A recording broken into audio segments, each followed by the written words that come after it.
Imagine this. You just finished a long day at school and you're finally heading home. As you walk through the driveway, your mom opens the door and you see your beautiful, adorable dog. Out of sheer excitement, your dog runs out the door, jumps up, even does a 360 backflip, and lands right in your arms. Aww! Who's a good boy? You are. This gesture makes your dog feel overjoyed, which in turn makes you feel overjoyed. However, I would like to ask the audience, did you notice anything out of the ordinary? And no, I'm not talking about my amazing art skills. I'm talking about my change in voice. When I interacted with the dog, I raised the pitch of my voice. I just used baby talk. Believe it or not, we all use baby talk. Baby talk is universal, meaning it spans across the whole globe, and all ages, genders, and cultures utilize it every day. But what exactly is baby talk? According to the National Library of Medicine, baby talk, more formally known as infant-directed speech, is the communication method utilizing distant vocal patterns to convey a message. Some common baby talk phrases you may have heard of are "aw," "bye-bye," or "mama" and "dada." I'll give you an example of a time I used baby talk. Being young and curious, I would often find myself in a backyard. And one day, my dad told me that there was 4-leaf clovers in the backyard. I was determined to find one. I looked through for hours until I found what looked like to be my first 4-leaf clover. Out of sheer excitement, I yelled, "Papa, look, 4-leaf clover!" In this moment, not only did I find my first 4-leaf clover, I realized too that I use baby talk. Now, you might be wondering, are there other forms of baby talk? Introducing parentese. Parentese incorporates the softer tone and a higher pitch, just like baby talk. However, parentese emphasizes more on the grammatical structure. Take this example.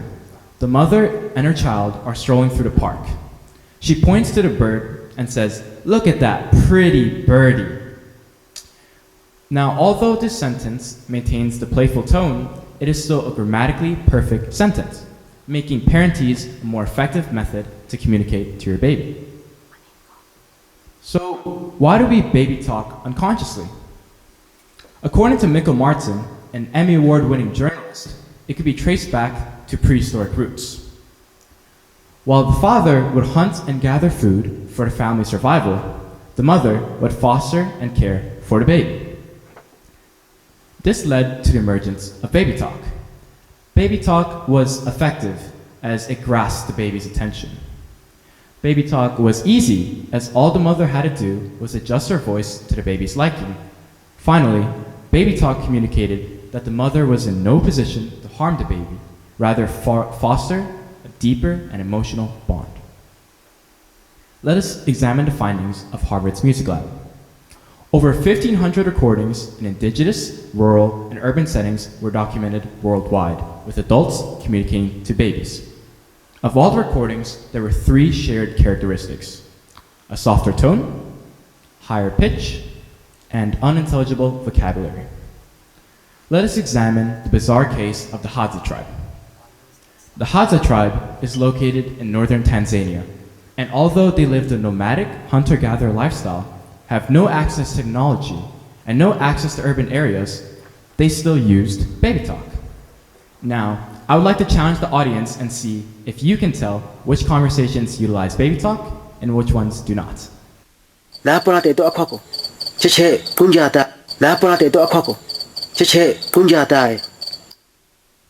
Now, conversation 2.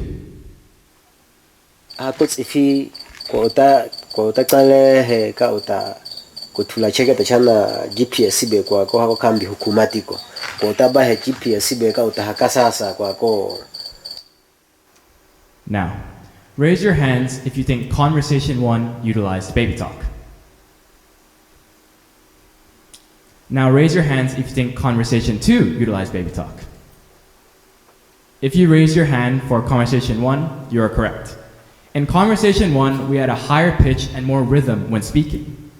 In conversation 2, we noticed a lower pitch and a more extensive vocabulary, indicating a formal tone. So, why do babies like it when we use baby talk? Well, when we use a soft tone, the baby feels safe, allowing the baby to communicate back freely, thus them thriving in their communication skills and thus expressing content. Let us explore the findings of the biggest baby talk study published to date by the Stanford Report. 2,329 babies from 16 countries were tested on their preference for baby talk. Adults would engage in conversation with standard English and baby talk, and it was found that babies from all over the world preferred baby talk. Now, remember that adorable dog I had at the beginning? Let's validate the claim whether or not dogs enjoy baby talk. Meet Gregory Burns.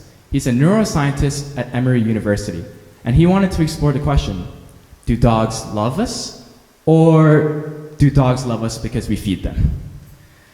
It sounds quite comical, but has great implications into our world of baby talk. Burns would place these dogs into MRI chambers where their brains would be analyzed. Then they would be given 2 Q-tips.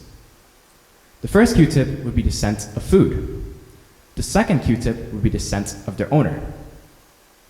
Now, here's the caudate nucleus, or the reward center of your brain. This is where all your feel-good chemicals get released, such as oxytocin and dopamine. When you scroll on your phone, or when your dog runs freely around the park, you'll see high levels of brain activity in the caudate nucleus. In fact, it was found that dogs showed equal, if not more, brain activity in the caudate nucleus when prompted by the scent of their owner or when they received praise, concluding that dogs do love us, and it's not only because we feed them.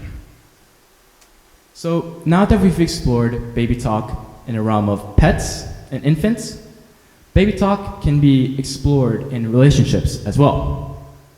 According to Kaipa, baby talk isn't just the communication method with babies. It's the exaggeration of pitch and tone when speaking with any age. That is why when a bypasser passes by and hears the phrase cutie or baby, they may feel disgusted. However, you don't, as this behavior is regulated and appreciated within the relationship. So what connects the amount of baby talk you use with your pets, infants, and relationships? Well, it is your level of attachment. The more attached you are to an object or being, the more likely you are to be vulnerable, thus increasing the likelihood of you utilizing baby talk. So to summarize today's talk of baby talk, it can be divided into 3 words. Baby talk is universal. It spans across the whole globe, and all ages, genders, and cultures utilize it every day. Baby talk occurs unconsciously, traced back to our prehistoric roots, and has been developed since we were infants. Finally, baby talk is dependent on our level of attachment. The more attached we are to an object or being, the more likely we are to use baby talk.